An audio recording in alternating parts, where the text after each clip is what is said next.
Magandang hapon sa inyong kababayan. At ako si Ate T. At ngayon, nakatutok kayo sa Tinto.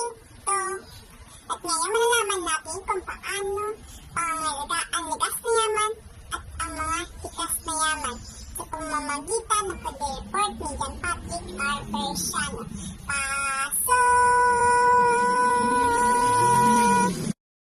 Thank you, Papi T. At ako si John Patrick R. Persiano at aking hinahandog ang mga likas na yaman at kung paano ito pangangalagaan. Una, mayroon tayong mga yamang tubig.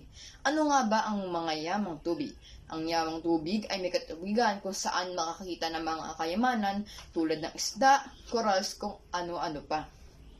Ilan sa mga katubigang ito ay mga karagatan, ilog, lawa, golpo, talon, at iba pa. Pangalawa, meron tayong yamang lupa. Anong nga ba ang yamang lupa? Ang yamang lupa ay tumutukoy sa mga bagay, produkto, pangangailangan o pagkain na karaniwang matatagpuan at makikita lamang sa mga anyong lupa. Pangatlo, yamang tao. Ano nga ba ang yamang tao? Ang yamang tao ay tumutukoy sa bilang ng tao o pangkat ng tao. Mayroong kakayahan na maghanap buhay upang mapaunlad ang sarili at ang lugar na kanyang kinabibilangan. Ang yamang tao ay gumagamit ng talino, kakayahan, kasanayan, abilidad at lakas sa paglikha ng mga produkto at serbisyo.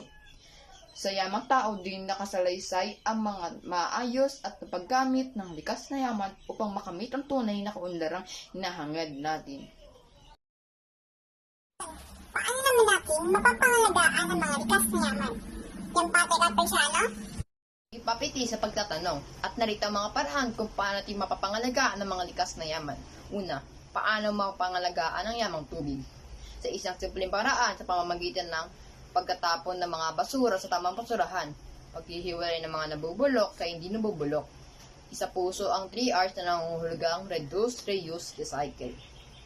Pag-iwas na pagkatapon ng basura sa mga kanal, ilog, at iba pang mga damang tubig na nagsasanhi ng mga pagbabaha. Pag-iwas sa dynamic fishing, cyanide fishing, at normal system na ginagamit ng mga mangingisda. Dahil sa mga gawain ito ay marami na ang nasisira at namamatay ng mga likas na yamang tubig. Pag-iwas sa panguha ng coral reef o iba pang mga yamang tubig dahil ito ang nagiging tirahan ng isda at iba pang lamang dabagat. Paano mapangalagaan ng mga yamang lupa? Upang ito yung pangalagaan at mapanatili, kailangan mo itong gamitin na maayos at gamitin mo lamang ang sapat na dami ng iyong pangangailangan. Huwag mo itong lubos-lubusin at busuhin dahil ito ay madaling maubos agad. At tayo rin na mahihirapan kung sakaling mangyari ito. Pangatlo, paano mapangalagaan ng yamang tao? Sa pamamagitan ng pagtitipid at paggamit ng yamang tao sa maayos sa paraan kung saan hindi ito masasayang. John Patrick sa pagsasagot sa aming mga katanungan. At maraming salamat sa inyong pagsubaybay sa amin. Yun lamang at maraming salamat. Bye!